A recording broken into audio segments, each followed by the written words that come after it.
What's up? Welcome into another episode of A Few Rows Up. My name is Preston. For February, this was a pretty great weekend of sports. You have a double overtime buzzer beater in the NBA. LeBron gets to 43,000 points. Obviously, the Olympics just finished up. It was super cool to see Team USA win gold against Canada in both men's and women's hockey. I love sports because it seems to be the only thing we have left that unites us. That and Punch, the baby monkey that got bullied in the zoo and got abandoned by his mother and is now being raised by a stuffed animal. Seems like he's doing a lot better now, but we ride at dawn for Punch. So stop messing with him. But this episode is just a quick recap of some fantastic college basketball games on Saturday. The top teams in the country just going at it. Pretty telling on where these teams are at right now. So if you're looking to stay informed as the tournament approaches, be sure to stay tuned for that and subscribe so you don't miss an episode. Happy to have you here. This is A Few Rows Up.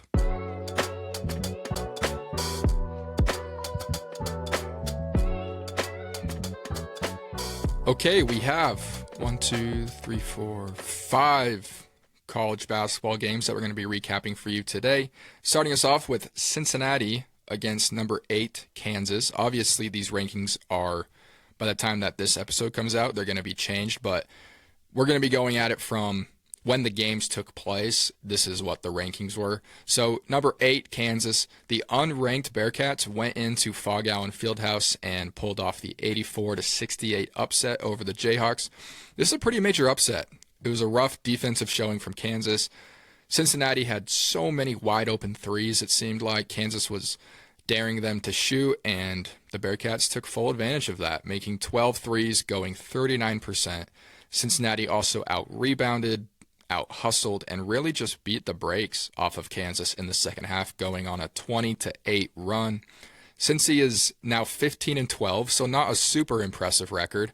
7-7 in the Big 12, probably on the bubble of making the tournament, but this was certainly, a highlight of their season so far that could push them into the tournament. It's actually their second biggest upset of the season for the Bearcats, who also beat Iowa State on January 17th, who was ranked second at the time.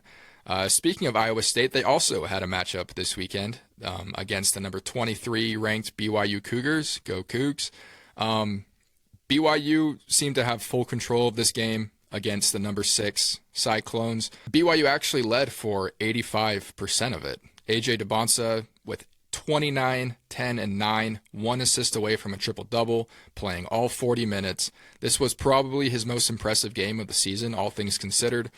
BYU's really just kicked it into another gear on the defensive end, holding Momcilovic to only 5 points. That's crazy. He got in foul trouble early, which didn't help with him getting into a rhythm and all that. Lipsy for Iowa State played well, picked up the slack. He had 19 points on incredible efficiency, going 3 of 4 from deep, and hit a couple of big threes to keep them in it down the stretch. Ultimately, BYU was able to build a big enough lead late to secure the 79-69 win over Iowa State, who was previewed as a 1 seed just hours before this game started. Obviously, that probably may change now. If you're new to college basketball, the lower the number of your seed is in the tournament, the easier teams you'll play. So it's like a reward for having a good regular season. Actually, while we're at it, let's just look at these seeds. This is as of February 21st. So obviously a lot can change between now and Selection Sunday. I feel like a lot may have changed after Saturday. But the 1 seeds are Michigan, Duke, Arizona, and Iowa State. The 2 seeds are UConn, Houston, Illinois, Purdue. 3 seeds, Florida, Kansas, Nebraska, Gonzaga. And the 4 seeds are Texas Tech, Michigan State, Vanderbilt, and Virginia.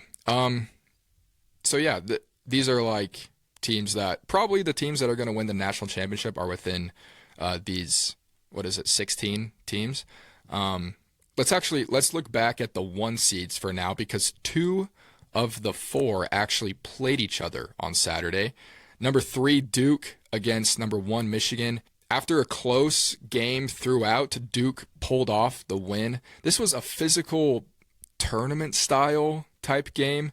Duke really looked composed, especially late.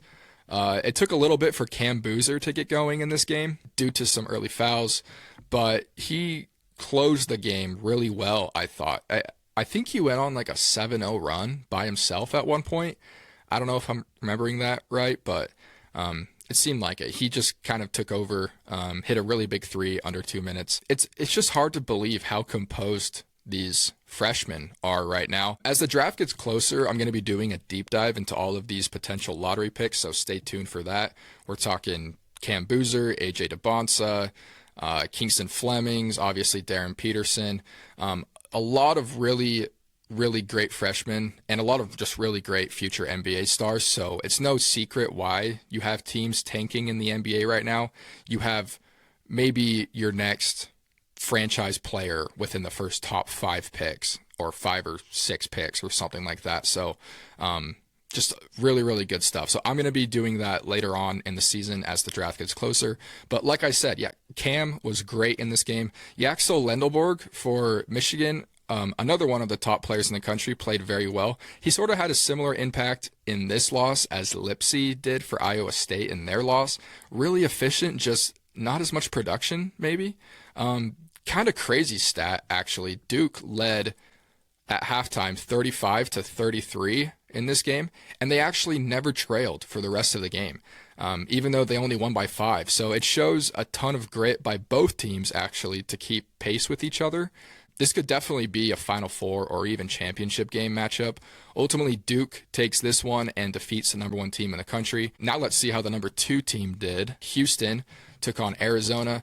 Houston is known to be one of the nation's most physical teams, but Arizona is no easy task. It's cool to have in one day the number 1 team play the number 3 team and the number 2 team in Houston play the number 4 team in Arizona. Just really cool. Andrew and I talked last week about Arizona's depth, and it showed a lot in this game. Anthony Del Orso came off the bench and put up a game-high 22 points, and it was needed. Both teams shot the ball fairly bad in this game, but defense was obviously the difference maker in this one. Arizona had 9 steals in this game to Houston's 2. They also outscored Houston 16-3 in points off of those turnovers, which is massive on the road to take the crowd out of it. They also showed more toughness in the paint, outscoring Houston by 18 points in that category. Arizona led for 91% of this game and won 73-66 on the road without arguably their best player in Koa Pete. So an impressive win if there ever was one. If you have Arizona winning the Natty right now in your bracket, it's looking like the safest bet. Maybe them and Duke. I don't know, but I'd probably lean Arizona's way. There are some other really great games from this past weekend. Virginia-Miami was a good one. Tennessee-Vanderbilt. But the final one that we're going to be talking about is one involving a top 10 school that came down to literally the buzzer. Number 10, Illinois, visited UCLA in a Big Ten matchup. Illinois has obviously had a great year, and I know UCLA is unranked, but they started the season ranked 12th. They're 18-9. And they just had a great win over Purdue last month. So they're looking pretty good. And this game it started off really actually ugly for the Bruins. They got down 23 points in the first half. And then they came back. And it seemed like they came back not like right away, but in chunks. It wasn't like a gradual comeback. It was like, okay, they went on a huge run here. And then, Illinois scored a couple, and then they'd go on another huge run. So they came back pretty fast. And the second half was an offensive explosion for both teams. There wasn't a ton of defense being played in this one. Unlike those other games that I talked about, this one was, the teams seemed to just get their points whenever they felt like it. A lot was going right for Illinois, though, who out-rebounded the Bruins 43-27. Including 20-8 on the offensive glass. The problem for Illinois was that UCLA could not miss. They shot 51% as a team. All 5 starters scored double-digit points in this one. This shootout ended up going into overtime. With 4 seconds left, Illinois' star freshman Keaton Wagler got an offensive rebound, shocker, another offensive rebound for Illinois, and scored to give them a 94-93 lead at the time. UCLA calls a timeout, but they still have to go the full length of the floor in only 4 seconds. They don't get the ball at half court. They get the ball on their own baseline, but they inbound it to Donovan Dent, who just takes off. He was flying. Nobody stops him, and he actually scores a fairly uncontested layup as time expires to pull off the upset. It was sort of like Illinois was surprised that he had enough time to go down there in 4 seconds. They were defending the perimeter. They didn't have any bodies down low. So, and I mean, they had 4 seconds. So defensively, they're probably just looking at, okay, they're going to inbound the ball, make a couple passes, and try to shoot the ball. But no, the Bruins had other plans in this one. This caps off just an unbelievable weekend in college basketball. Lots of fun stuff. A few games to watch this week. I know by the time that this comes out, Houston and Kansas will have already played.